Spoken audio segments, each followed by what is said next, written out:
Hey guys, I want to welcome you and let you know how great it is to have you here for the Greater Purpose Podcast.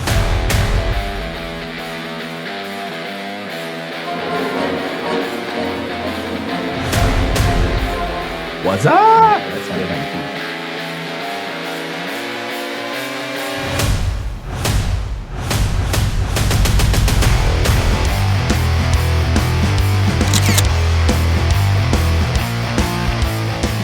Welcome to the Greater Purpose Podcast. The cheering crowd in the background and an empty seat.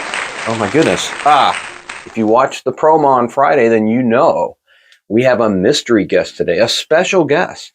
Someone from, well, we won't say where from. We're not exactly sure, but we know that he's here. And we're going to introduce him in just a minute. Before we do that, though, I've got to do my due diligence because my producer will kill me if I don't do the things I'm supposed to do. Like, first of all, tell you that you need to visit this website, www.bwasap.com. Wait, you can just say bwasap.com. Visit the website. You can link into all the men's ministry stuff. You can link into my wife's Avon stuff. If you like Avon, my wife sells Avon, so you could do that. But that's the way to do that. Also, we're still trying to get the information on this book out there. Sorry about that rattling. On this book, Revelation Unlocked by Pastor Shannon Williams. He's been here twice. He did his podcast, and then he came back and he did a book review. Great book review. You're going to love this. It's a great study. So, and then I think that's all I have to say, except I now have to introduce our guest. This is just amazing that he's here. We've just been really hard to get him here. We've had to practically drag him here. But ladies and gentlemen, here he is. Drum roll, please. Our producer, Stephen Wright. Woohoo! He's really here. Wow. Look, he's here. The seat is, well, it's empty now. Well, but it was full. That's right. His seat was full. And guess what? You said something about Avon? I see like Avon here back here. You got like some kind of dude here. Oh, wow. So like that. So that was like something my mom got me years ago. Yeah. I see, it's My got Avon Avon on. collection. Yeah, she got that for me. You know me, I'm always looking back I know, there. he's checking stuff out. I'm always looking back there. So guess what? Not only is he here, but he moved from the producer's chair to the chair that he tried to put me in, or actually put me in for the first podcast. Yeah. So now he's our guest today, Stephen Wright. Glad to have you, brother. Love you, buddy. Love you too, my friend. Love It's what's great. going on with the podcast. So we can't even kid around about the producer not being here right now. Yeah, that's great. But the chair is empty. Well, that's okay. So that's good.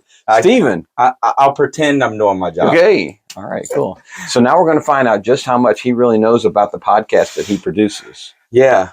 Did you do like some kind of do you do like some kind of promo? Yeah, now? right. There you go. You do all kinds of cool stuff, Yeah, right? exactly. So if you watched the promo on Friday, you saw it was a mystery guest. So now you know who the mystery guest is. And we're going to do something a little bit different at the end of this podcast as well.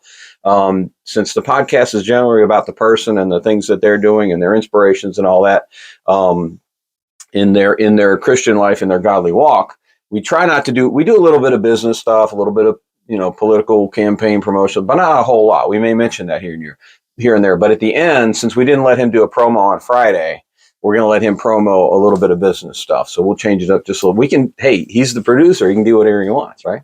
By the way, that was my idea. I just follow along. Yeah. Don't worry, I'm going to flip the script on you in a second. Oh, no, here we go. Yeah. This is going to be really interesting. So here we go. So let's get started. Tell everyone who you are, our producer, Stephen Wright. Yeah, well, hopefully some of you have recognized me. By the way, I want to say thank you for watching. This really meant a lot to Bill, that you guys are growing with him. I think that's a major deal, and growing with us. I don't mean just him. I do some work, I get around here. I help out a little bit, but seriously, brother, you're doing a great job. I can't thank you enough for, keeping with it and, getting the word out to people that we got to do something. We got to do our part. Right. And that's all I'm about. Gotta motivate. I got just, I love being the cheerleader in people's corner, but don't get me wrong. I like to be up front. There you go. God puts us in places You that just don't know. it's not the right spot sometimes for you to be up front. So I was like, all right, well, I'll take my back seat for a while. You let me know when it's time, and And here you are. I'll get back out there on the front There you line. go, So right. All right. Really so tell excited. Us, So I'm Stephen Wright. Grew up close by here, not too far from this area. I grew up in West Gastonia. I don't know if you guys know, but ours barbecue. West Side. Huh? West Side, yeah, West Side, yep, that's it, West Gastonia. Had a lot of family there. We grew up there. Just went to school locally too. Went to a Christian school where I go to church. Just PCA, love the area. I'm now a full-time teacher there as At well. the same school, Victory Christian At the Academy. same school I grew up in. Why, You Lord? can mention the school. Yeah, And stuff, no, it's okay. yeah. Victor Christian Academy, loved it, left it. No, 10th grade, I left. I grew up at the same school. We had like 12 people on a mug, like here's who you graduated with, But anyway, it was a lot of fun. I like the people I met, and still now friends with some of them later on in life. So I'm really excited.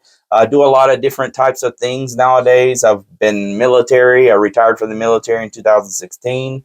Now I'm working as a tour manager for Impact the Money Mastery, which we're going to talk about later.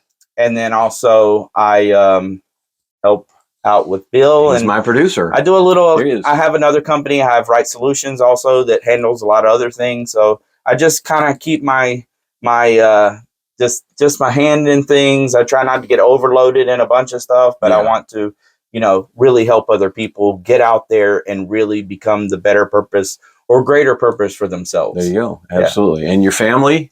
Love it. So I have this will be my 20th anniversary, November 7th. Go Sabrina. Awesome. Love you very much. And we have a 5-year-old son. He's the biggest, by the way, he's the biggest fan of this podcast. That's correct. He's great. He loves. He sees Bill and he's like, not that Bill, but this Bill. He sees Bill and he's like, man, hey, you're a podcast guy. First time we walked in, I walked in the vestibule up there, and he goes, Dad, it's the podcast guy. That's right. And I was like, what are you talking about? I mean, so I didn't know that he was watching at the time. So that's so cool. He's very cool. He loves he loves actually getting behind the camera. Yeah. He's trying to figure out how and understand like what it is to be behind the camera. Yeah. When are we going to post our video so that way we can watch us? Mm-hmm. So he's trying to figure out the two differences. Right. So he loves it. Cool. I have a feeling he's going to be headed towards his own little deal. So we're talking about it on a regular basis. So that's good deal. Cool. He loves it. Yeah. All right. Well, Stephen Wright. So that's our producer, Stephen Wright. And so Stephen Wright is going to tell us, when did you first recognize, when did it first pop into your head, or was it a progressive thing that you realized it was important to be a godly man? Well, I learned how to be a godly son. And that's why I will say it was very early on. I was born under a pew, practically, in Dallas, North Carolina.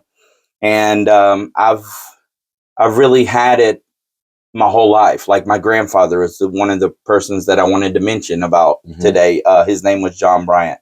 And he went through a lot of stuff in his age. He was a World War II guy, went through a lot of things in his life. And wasn't the guy that everybody liked.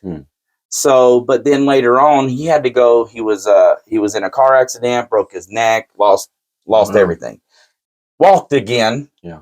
After having a halo for 9 months, and spent a lot of time, rehabbing. And then my mom and dad spent 13 years taking care of him. Wow. So we spent a lot of time with my grandfather. Right. But the grandfather I knew early on was the grandfather that took me fishing. Yeah. The grandfather that I reeled in my first fish. Mm-hmm. He dropped my line, Lake Wiley down the road here too. Dropped my line about 50 feet, caught a catfish. Nice. He knew where to crap. He would throw, tires down into and now crappies would get in there. He'd pull them up. Here comes, shot off a lot of fish. And I'm talking about stories about a person. But at the same time, he was the guy that we had a small house, one little bitty bathroom, and you knew when he was in there praying. Yeah. Oh, wow. Yeah. He would come up sobbing, tears, crying, Holy Ghost, the getting in touch with who he was and what God needed for his life at that age.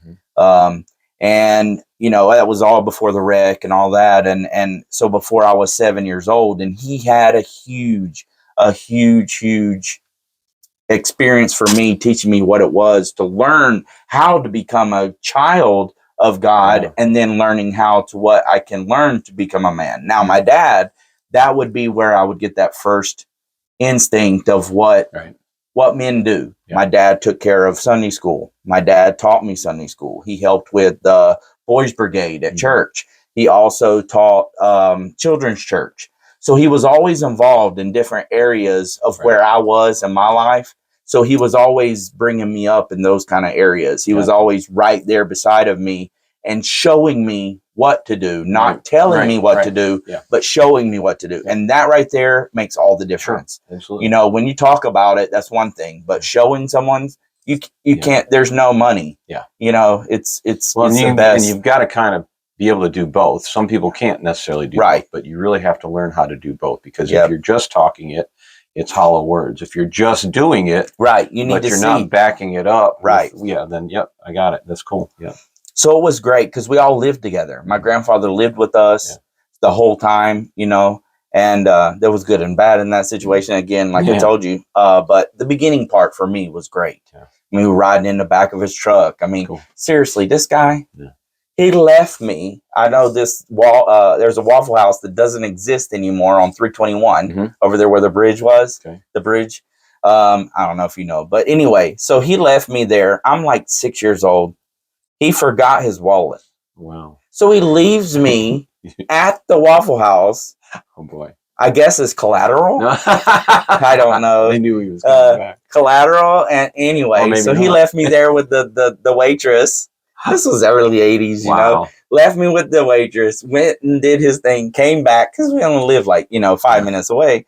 But the point being is that you wouldn't do this, you know, nowadays you're like, 911 or police, please pick up this kid. He's been there on it. You know what I'm saying? But, just fun stuff that you definitely can't get along, can't get away with anymore. So many things we did that you can't do nowadays. So he was your dad, the transition with your grandfather and your father. Those were the men who brought you along, and they showed you what it meant to be, to walk like a godly man. So your inspiration was you're using your grandfather now partially. Yes, I am. But you can expand on that. But there is another person there. So Dr. Shortridge. Oh, okay, gotcha. I walked into his office at age 13. He taught me what it was to work. What it was to become a member of the church. What it was to understand what it is to now become a man. You know, what it is to take okay, now you've been a kid and you got to enjoy all these things as kid, but now what do you do as a man of God? And he sat down with me in his office, just like went through, what normal anyone would go through if they wanted to become a member of a church, things like this, especially at Dallas. And he really, he always had that integrity, always had, I love it because he's so particular.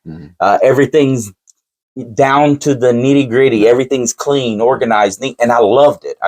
And that's just personality. But at the same time, it wasn't for me. That was a man of God. He was doing his thing. And now it made me realize I take care of my stuff in a very good way. So therefore, God is actually, you're showing God that you take care of you. Now I take care of my flock too. So that's what he was teaching me. So I was always focused on the leadership side, not just not just sitting back. I never sat back for any reason. I just don't. And it's good for me. I love it. But for him, he showed me a lot. And then Jimmy May. So Jimmy May was also a member at Dallas, and we would go to his house. First, we would go there for what's the water under the ground? Water under the ground? Yeah. The where you would pump it out, the water. Instead of getting city water, you get this kind of well water. I can't get it out. So well water, So we would go get well water at his house, but also we had prayer meeting in his house. Gotcha. And I remember as a kid, I don't have a Bible in here right now, but here's one. So I'm 3 years old, and I'm like holding this like it's like it should be held, right? With all the just this is mine, right?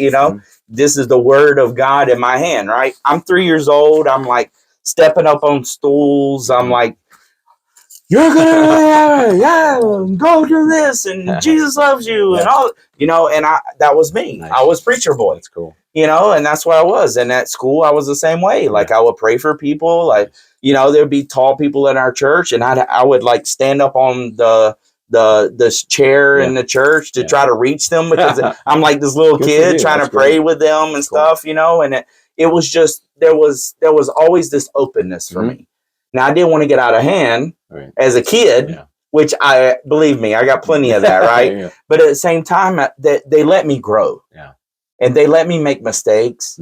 They let me realize that, everything isn't the way that it is. There's other ways of doing stuff. And I would get reprimanded, got reprimanded a bunch. Well, and that stuff is stuff that leaders are supposed to be, but also as brothers in Christ that we're supposed to be. We're supposed to be all those things for each other. Because if we're not holding each other accountable, if we're not lifting each other up, if we're not letting each other fail and then pulling each other up after we fail, then we're missing out on a whole bunch of stuff. So, but anyway, so that's, No, and I just wanted to stay early on, because I kept thinking about the whole time I said early on, I had family together at home and living with my grandfather. Those were very important. And the prayer meetings, man, I just loved what prayer was in my home.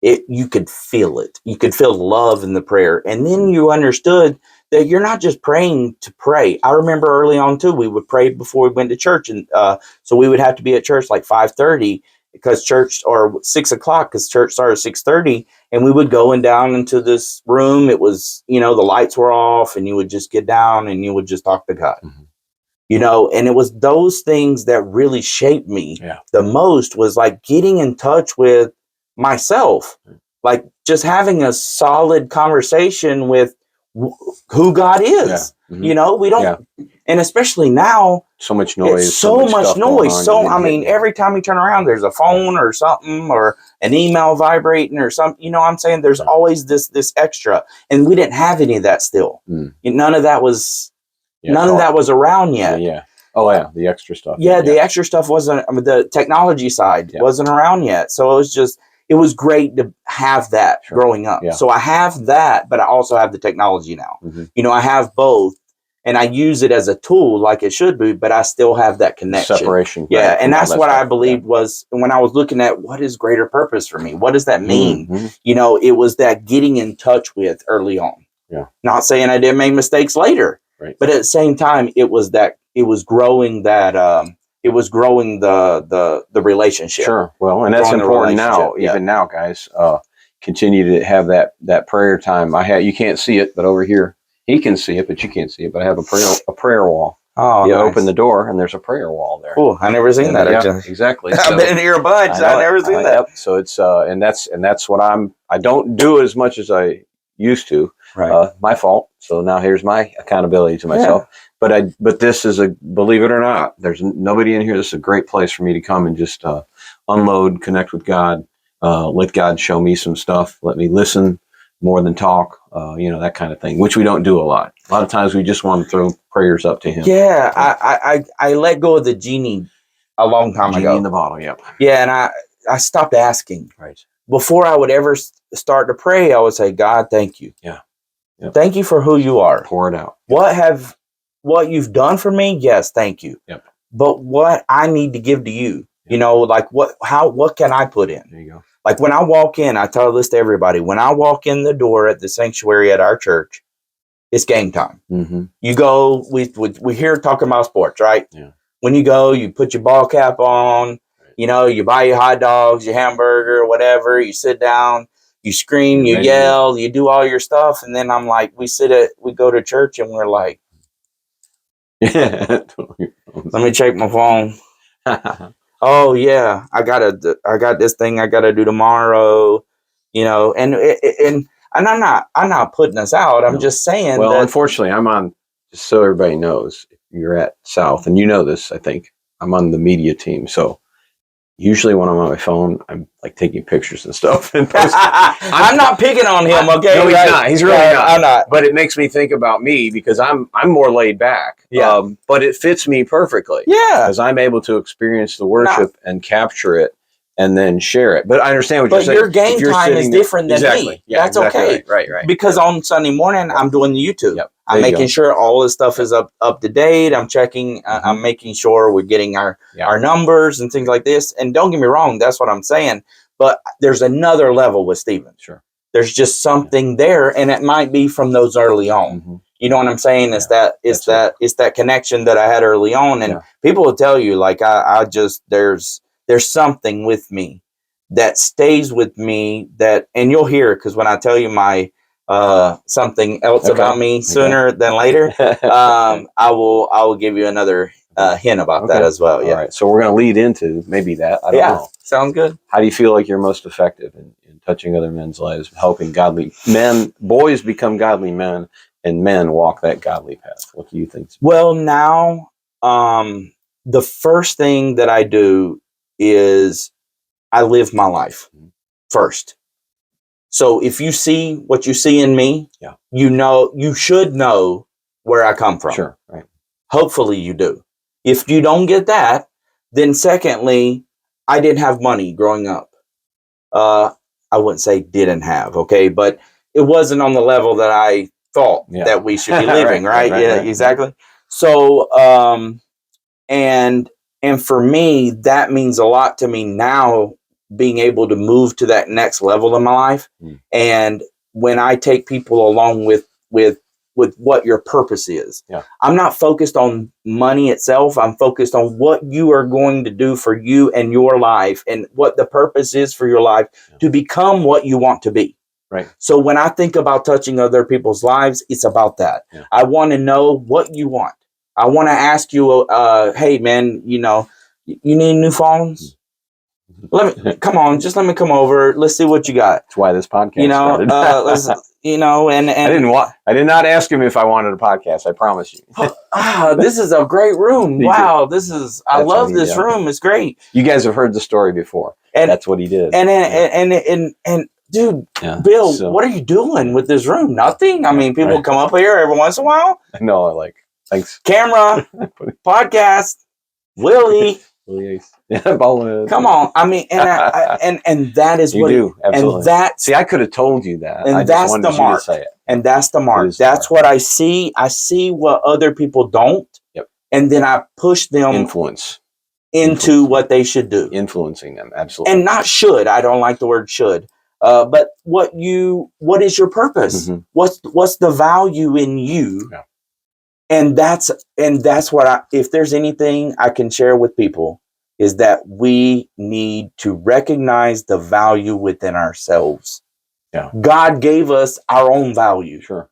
Right. If we go and, we have shame, or we have this and we feel guilty and do all this, but then we don't believe in ourselves, we have to believe in ourselves in order to make anything work. Well, and if you're not believing in what God made you to be, then you're basically denying God. Right. And you're not doing his purpose, which is what he wants for you. Yeah, exactly. And so that took me a while, to actually get to that point, because then I realized, I'm like, man, hello, there's one son is coming up today.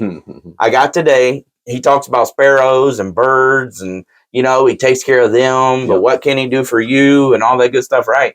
Well, hello, what do you do in the middle of all that? Do you wake up in the middle of do you wake up that day and think, okay, what is my job to do in that part of the purpose? Right.